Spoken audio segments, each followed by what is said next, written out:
Čaute, pozdravím z Tatier. No a tu aktuálne prebieha 500 km slovenský, naozaj krásna akcia. Ideme takto hneď z kraja, tu sú tieto nádherné autá, tu je dokonca Bugatti, Mercedes a Jaguar a tak ďalej, všetky si potom pozrieme.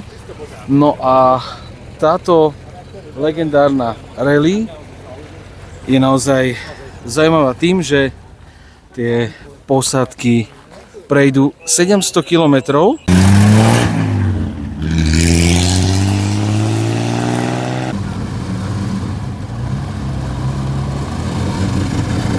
A zastavia sa v 10 mestách, takže budú si môcť ľudia pozrieť tieto autá. No a ja som v Tatranskej Lomnici pri hoteli Praha. No a tu, poďte sa na to, aké krásne staré vozidla. Posádok je okolo 100, niektoré už vraj aj nedošli, snažia sa ho nejako natočiť.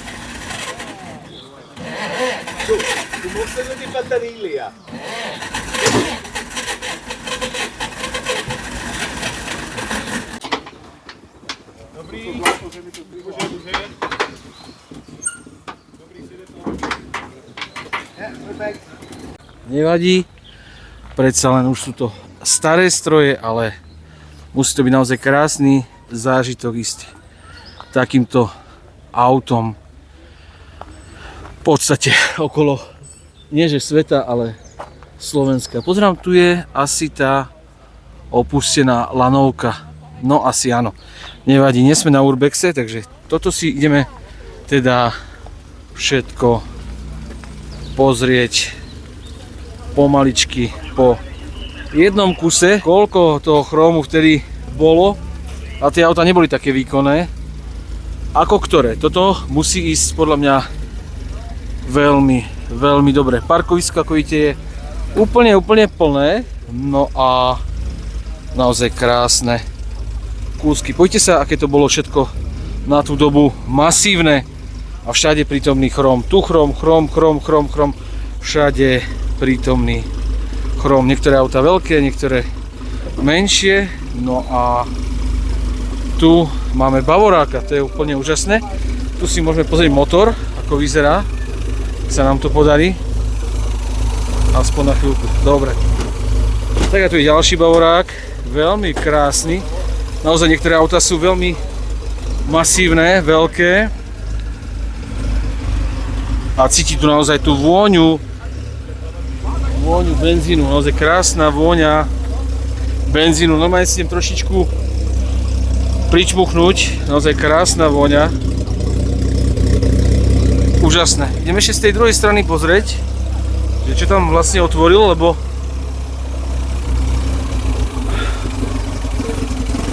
to je vlastne motorová časť. Ale to vyzerá naozaj krásne. Bentley. Úžasné.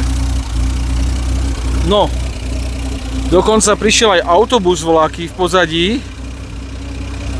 Pozrite sa na to, aké boli kedysi tie autobusy presklené. Naozaj mega presklené. Tak to je úplná nádhera. Dobre, ideme ďalej. Škoda Rapid, červená. Si to pamätám ako chlapec. Keď ju kúpil otec znovu, tak ešte 3 mesiace mal na sedačkách igelity od výroby, no to bola celkom sranda. Takže takto vyzerá ten autobus. Wow, to je úplná pecka. No, auta pribúdajú. Dempsey a Makepeaceová. Krásny Mercedes, tu máme Mercedes 300 v automate a dokonca v prevedení Cabrio. Poďte sa na to, ako to nádherne vtedy v tých autách vyzeralo. Obrovský volant, všade prítomné drevo a na kapote hviezda. Hviezda na cestách, proste Mercedes Benz. Tak, dobre, ideme ďalej. 944 Porsche, takže tak to vyzerá poctivý motor. Paráda. Ako vidíte, tak niektoré autá ešte majú dokonca štartovanie klukov. Vidíte? Normálne ešte klukov. tie auta niektoré štartovali. Poďte sa na tie kolesa, aké kedysi boli ako bicykle špajchňové. Bomba. To je naozaj krásne, masívne auto. Auto Union, jasné. Nádhera. Každé auto naozaj je iné, každé auto má inú farbu. Teraz keď sa na tých ľudí pozrete v novodobých autách, tak väčšinou čierna alebo biela a také proste fádne o ničom. Tu je každé auto úplne iné dizajnom a úžasné. Tatra 603, vzduchom chladený 8 válec. No a tu máme tiež zaujímavé auto, ale poďte sa na tie špajchne, aké to malo normálne ako na bicykli. Trošku olejček tu asi potiekol, ale to sa odpustiť môže. No a toto je znak Bentley, takže toto bude Bentley. No to je nádhera, to je, poďte sa na ten obrovský predok, ale na tom vôbec nezáleží, pretože tie staré auta, hlavne tieto americké, keď som videl tie crash testy, tak vôbec to nebolo o tej dĺžke. Tie fotelky sú ako niekde doma. A keby ste stali na sídlisku, tak to auto stojí možno o 1,5 metra ďalej, ešte cez chodník. No. Tak toto je a sú tu aj nejakí Nemci, sa mi páčilo, keď len vystúpili, tak hneď si drbli proste zo 2,5 deci. Krásny motor. Krásny motorček. Alfa Romeo, teda to som prekvapený, takéto niečo som ešte ani nevidel. No a tu je takéto BMWčko biele. A poldecačiky, to sú oni, presne, to sú oni, ale nevadí. Krásne auto, naozaj, fakt krásne a každé jedno je krásne. Každé jedno je krásne. A sú tu aj niektoré repliky, veľmi pekne ale spravené, Bugatti a podobne. Predsa len sú to drahé auta. Takže takto vám to ukážem znútra, že tam v podstate nič nie je. Poďte sa na to. Tam v podstate nič nie je. Absolútne nič. Len sedačky, volant a proste prevodovka. Ďalšie velikánske naozaj auto. Naozaj tie kolesa sú obrovské. Ja neviem, čo to ani je. Čo to je? Prečítajte, lebo ja to nevidím. Takže staré modré Ferrari. No a ukážem vám, ako to v tom období vyzeralo, čo sa týka interiérov. Takže takto to bolo v tom období. Bolo to naozaj krásne, také jedinečné auto. A je to Ferrari Dino GT.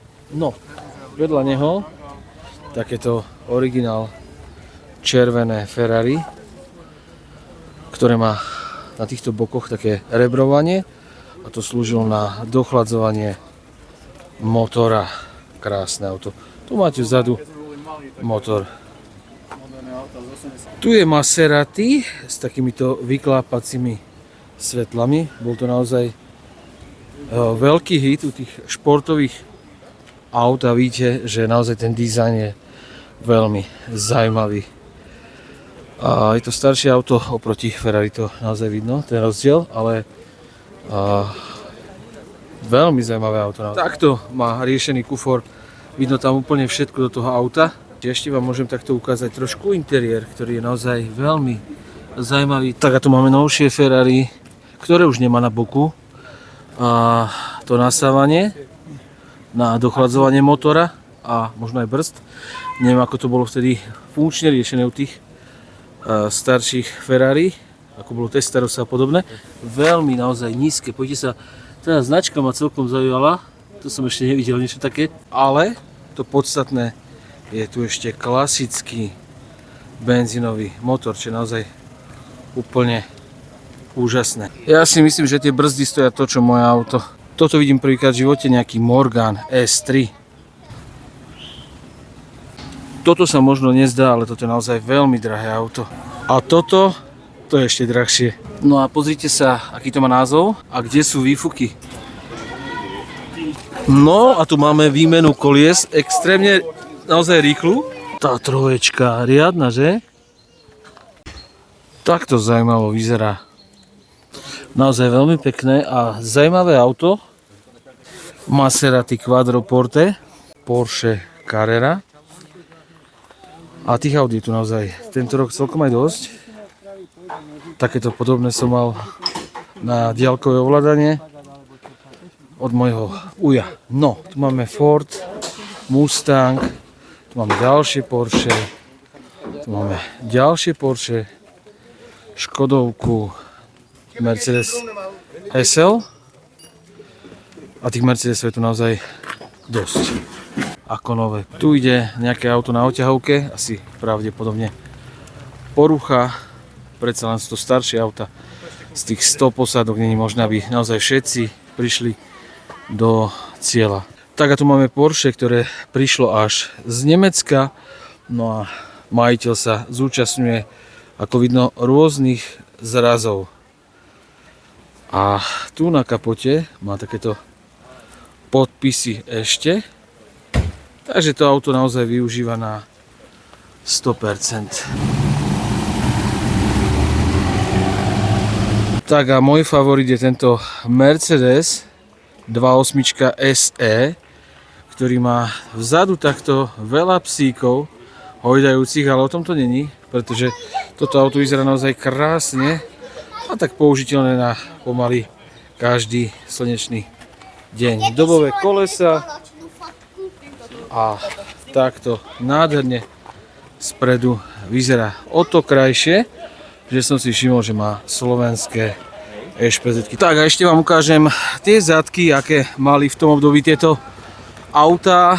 No a naozaj v tom období to bolo úplne iné, či už farebne alebo dizajnovo. A ja mám pocit, že vtedy tie automobilky ako si veľmi neopakovali. Každý mal ten svoj nejaký rukopis, svoj dizajn a ono to naozaj aj na tých autách vidno, že každé je úplne iné, ako vidíte. A ich naozaj veľa tento rok, ale dominujú hlavne Porsche a Mercedes. Tých je tu naozaj viac než dosť. Občas sa nájde nejaký Bavorák, ale naozaj viac je tých Mercedesov a Porsche.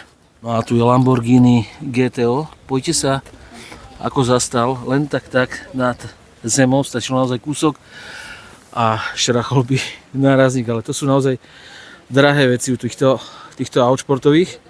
Takto vzadu je zaujímavé krídlo, brutál, že? To je iné dielo. Ja len naozaj verím, že tieto autá budú mať rozum, vlastne tí dizajnéri a výrobcovia, budú vyrábať motory klasické spaľovacie benzínové do týchto aut a nie tie elektrické srajdy. Tohle ako na tuningovom zraze normálne, že? Super!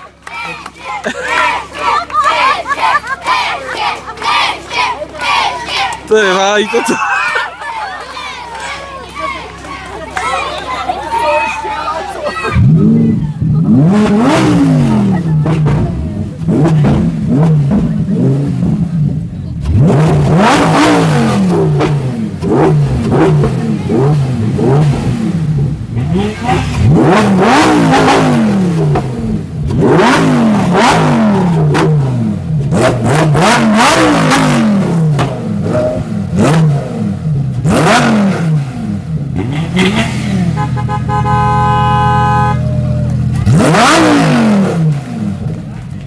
Tak toto je naozaj moment tohto dňa.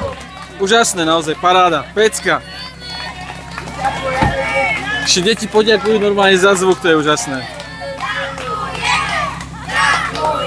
Ty vole, to je tlak. To je tlak. Perfektné. Perfektné.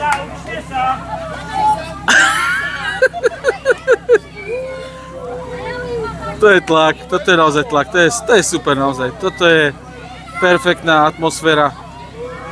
Perfektne naozaj.